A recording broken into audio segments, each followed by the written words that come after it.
Hey friends, I'm Professor Vayam Khan and this is the part for you of unit number 2 of subject materials and metallurgy, and we are studying in unit number 2 we are studying phase diagrams. So we have studied the types of phase diagrams, and in today's video we'll study what do you mean by lever rule, what are the various things involved with the lever rule, and how to use this lever rule for finding the phases in a binary system for a specific temperature and specific composition.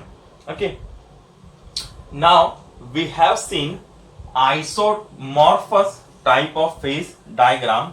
In isomorphous phase diagram, the diagram is seen, or it looks like a loop. Okay, so starting from here, then coming here, then coming back to this point, so it looks like a loop in a isomorphous system. Okay, now suppose this is a typical type of isomorphous system for metal A and metal B. So we are drawing this diagram for two different metals. Okay, now on the x-axis will be having weight percentage of element B, and on your y-axis will be having temperature in degree Celsius. Okay, now this diagram, if you see this diagram, this specific point is the melting point of element A and this specific point is the melting point of element B. Since these 2 points are melting points for metal A and metal B respectively, if we connect it with a specific line or with a particular curve, then that particular curve will represent the liquidus curve or the liquidus line, because above this line, above this curve, all the metal which is present in this alloy system is in the liquid form. It will be in a liquid form, and if you connect it with this curve, this specific curve which is below it, so this specific curve will be called as solidus curve, because below this curve all the metal there is in this alloy system is in the solid state or is in solid phase. So this one, the above curve is your liquidus curve, the below curve is your solidus curve. Below that solidus curve all the metal is in solid state, and above it all the metal is in liquid state. Okay, and in between these two curves, whatever alloy is there, it is in liquid as well as solid state. Okay, so both the states, both the phases can be seen in between these two lines. Okay, so this portion is your liquid plus solid. Okay, now let us come to the lever rule. Now what is the purpose of lever rule? Now lever rule is used to find amounts.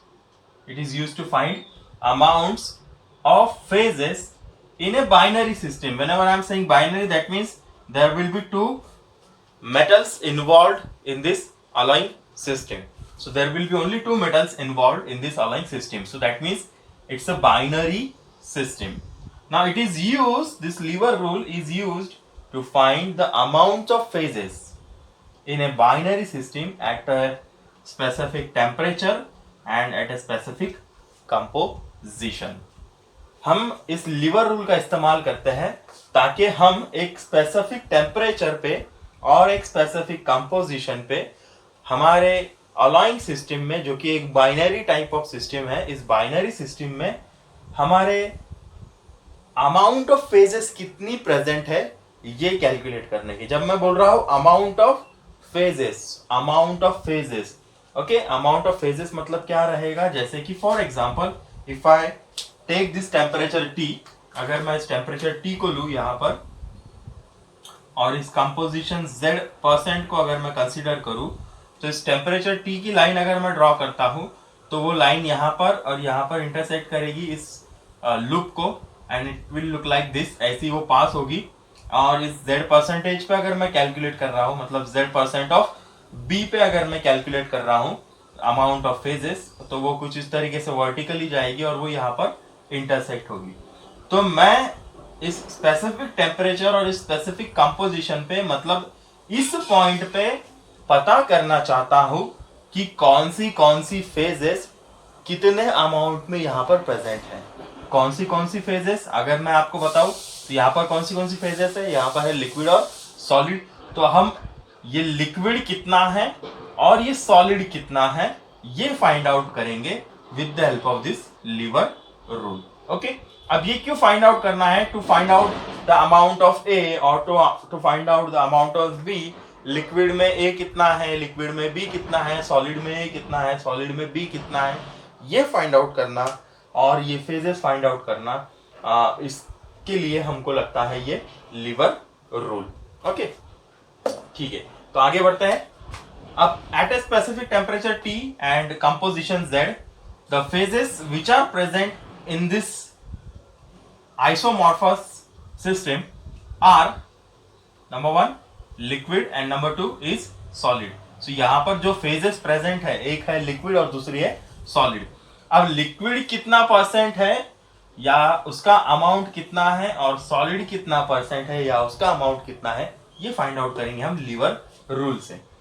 से suppose जो solid है, say amount of solid, मतलब solid phase का amount जो है it is represented by S, okay, and amount of liquid is represented by L, okay. And now if we consider L plus S is equals to 1, मतलब liquid plus solid मिलाकर एक unit होता है, so your liquid will B 1 minus S, okay, because L plus S is equals to 1, so your L will be 1 minus S. So amount of liquid will be equal to 1 minus solid. मतलब एक में से solid का amount अगर आप minus कर दो तो मुझे liquid का amount पता चल जाएगा। ओके, so अगर मैं कोई भी एक liquid या कोई भी मतलब कोई भी liquid या कोई भी solid का अगर amount find out करता हूँ यहाँ पर इस specific temperature composition पे, तो मुझे दूसरा जो फेज है उसका अमाउंट ऑटोमेटिकली इस फॉर्मूले से कैलकुलेट करते आएगा। नाउ अब आगे का फॉर्मूला देखते हैं। अब ये जो लिक्विड है, ये liquid it is a mixture of A and B because it's an alloy. ये अलॉय सिस्टम हम स्टडी कर रहे हैं। साथ ही साथ में जो भी सॉलिड रहेगा it will also be a mixture of A and B, उसमें भी कुछ अमाउंट ए और बी रहेगा। बहरहाल बट दिस लिक्विड, और ये जो लिक्विड रहेगा इसमें जो भी कॉन्स्टिट्यूएंट्स है, मतलब ए और बी, ये दोनों भी कॉन्स्टिट्यूएंट्स कैसे स्टेट में रहेंगे? लिक्विड स्टेट में। और ये जो टोटल सॉलिड रहेगा इसके जो कॉन्स्टिट्यूएंट्स रहेंगे वो दोनों भी कैसे रहेंगे? सॉलिड स्टेट में प्रेजेंट रहेंगे। Okay, but this L, whenever I am saying L or whenever I am saying S, it means it is a mixture of A and B. Okay, so अगर इस सॉलिड में A और B present है और अगर मैं इस mixture का A का अमाउंट अगर पता कर लेता हूं, मतलब इसमें A कितना है और इसमें B कितना है, ये अगर मैं पता कर लेता हूं तो मुझे अमाउंट ऑफ जो सॉलिड है एक स्पेसिफिक टेम्परेचर और कंपोजिशन पे मुझे पता चल सकता है। Okay, so amount of B, जो B है टोटल B, अब इस पूरे अलॉय सिस्टम में जो टोटल अमाउंट ऑफ B है, okay, whatever amount of B there is, it is in a solid B जो सॉलिड में प्रेजेंट है प्लस B जो लिक्विड में प्रेजेंट है, बराबर है। So total amount of B जो भी रहेगा पूरे सिस्टम में it will be equal to जो B सॉलिड में प्रेजेंट है और जो B लिक्विड में प्रेजेंट है। Okay, so therefore alloy, okay, amount of B in alloy is equals to amount of B in solid phase and plus amount of B in liquid phase. Liquid phase में जो B है और solid phase में जो B है उसको अगर आप ऐड करेंगे तो आपको पता चल जाएगा total amount of B. Okay. Now amount of B in any phase, either liquid or solid, is equals to amount of phase, मतलब जो फेज रहेगी, लिक्विड फेज रहेगी या सॉलिड फेज रहेगी, multiplied by its composition in terms of B. Okay, now when I say its composition in terms of B, okay, or when I say amount of phase either liquid or solid, okay, so ये कैसे हम find out करेंगे? देखो मैंने यहाँ पर T temperature पे एक हॉरिजॉन्टल लाइन ड्रॉ की है which is intersecting this isomorphous loop at C and D. Okay, अब ये C के ऊपर जो भी पार्ट है वो कौन सा है? लिक्विड है, और इस D के नीचे जो भी पार्ट है वो कौन सा है? सॉलिड है, ये हमको पता है। और इस C और D के बीच में जो भी पार्ट है it is liquid plus solid, ये भी हमको पता है। Okay, now at this temperature T and composition, okay, at this temperature the composition of solid is given by D, क्योंकि स्पेसिफिक टेम्परेचर पे अगर मैं सॉलिड ढूंढता हूं, उसका कंपोजिशन ढूंढता हूं, so that composition is given by this point D. इस पॉइंट डी से मुझे सॉलिड का जो कंपोजिशन है, मतलब सॉलिड का जो परसेंटेज है वो पता चलता है। So this D represents the composition of solid, okay, at temperature T. Similarly this C is on the left side and is representing the composition of liquid at temperature T. जो liquid है उसका percentage कितना है, उसका composition कितना है, it is represented bye C. So C represents the composition of liquid at T. D represents the composition of solid at temperature T. Now you know its composition in terms of B. हमको composition in terms of B पता है, and amount of phases को हमने कैसा represent किया है? The amount of phases are represented by S and 1 minus S. So let us go ahead, आगे जाते हैं।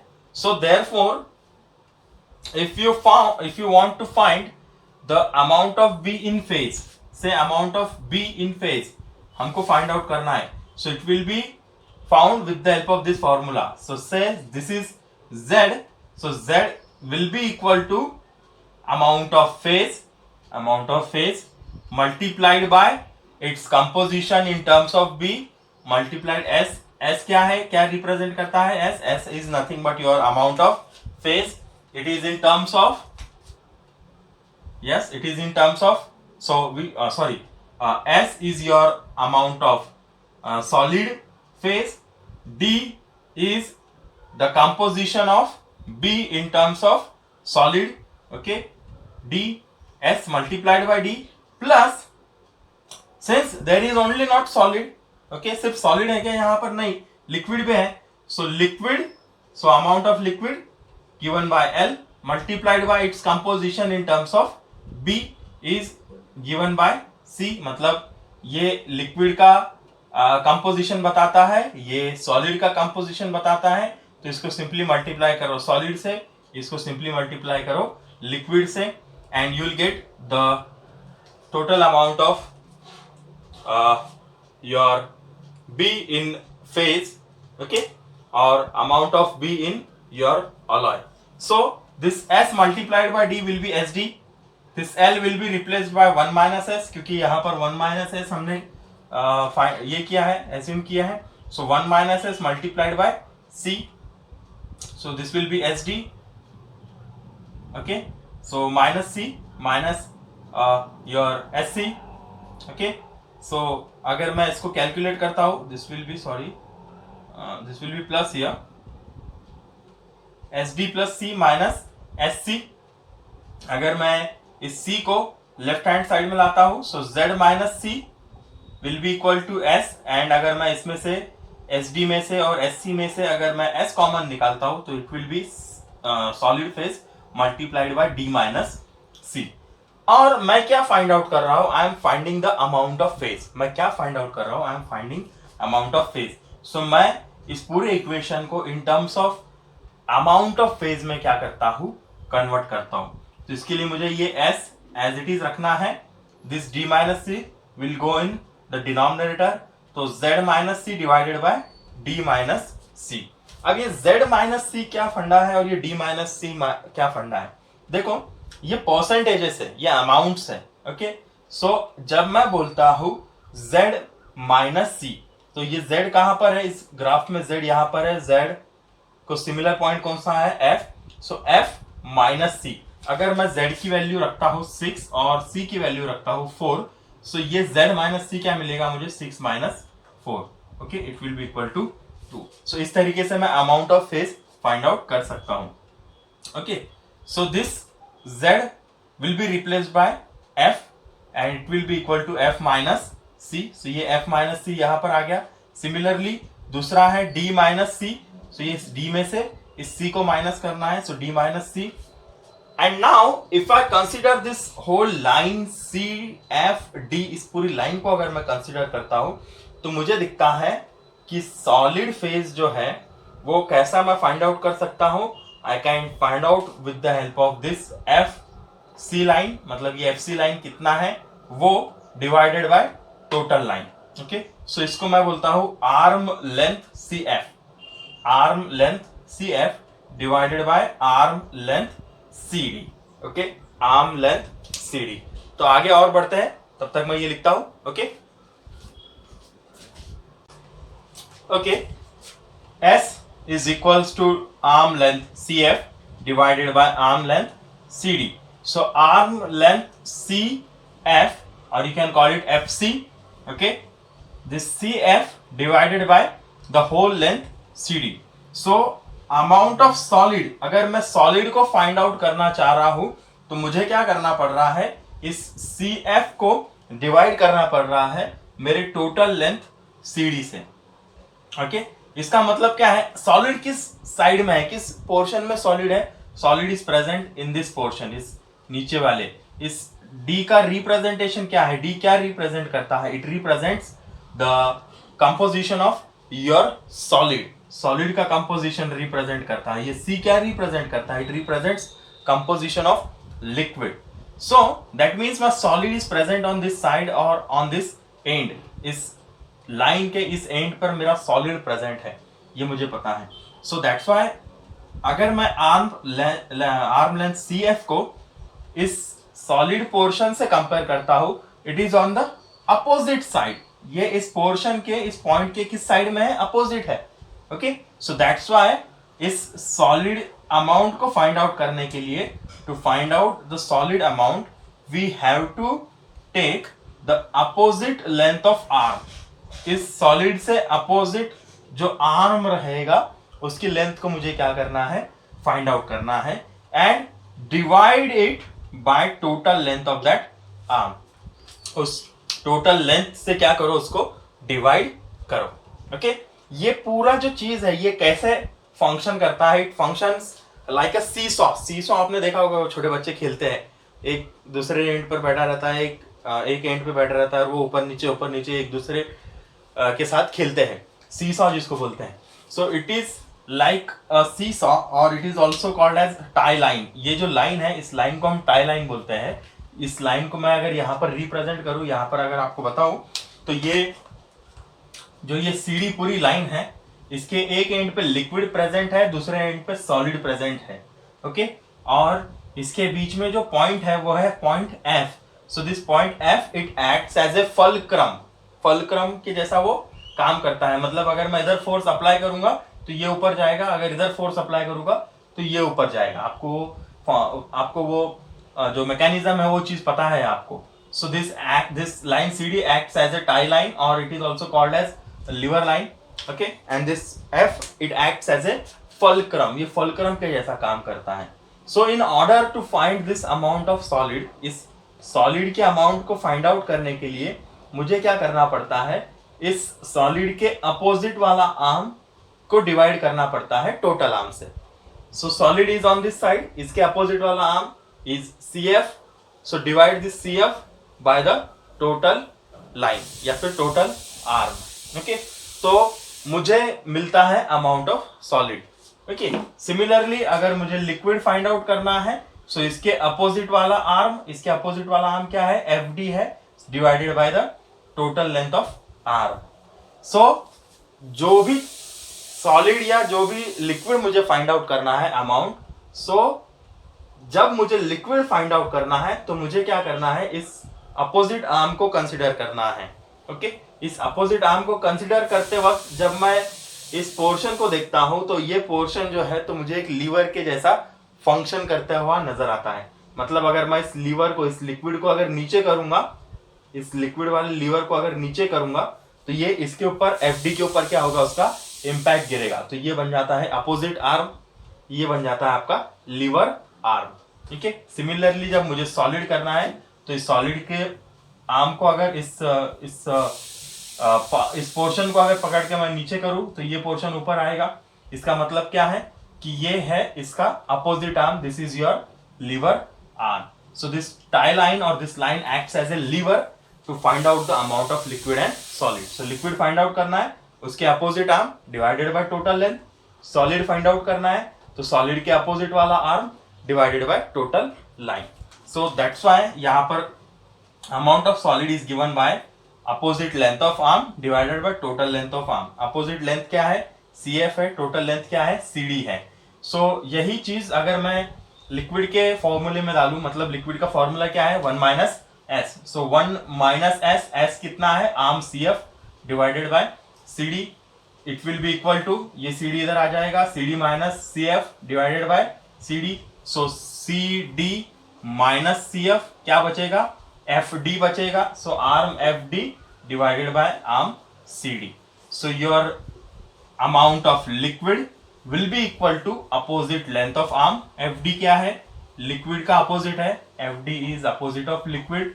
सो लिक्विड के अपोजिट वाला आर्म है, so opposite length of arm divided by total length of arm. Okay, so जब भी मुझे कोई अमाउंट फाइंड आउट करना है किसी बाइनरी सिस्टम में, तो उस बाइनरी सिस्टम को ये फुलक्रम लगेगा और उसके अपोजिट आर्म की लेंथ और टोटल आर्म की लेंथ लगेगी।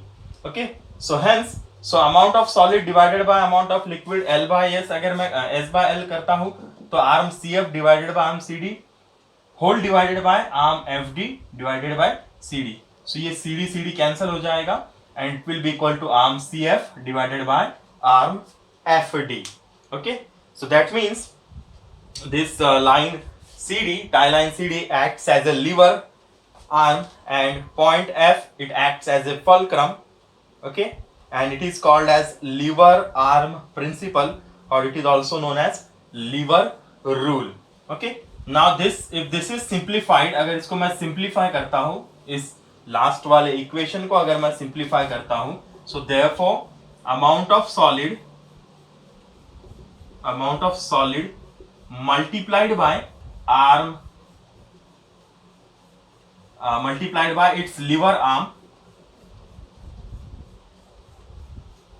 will be equal to amount of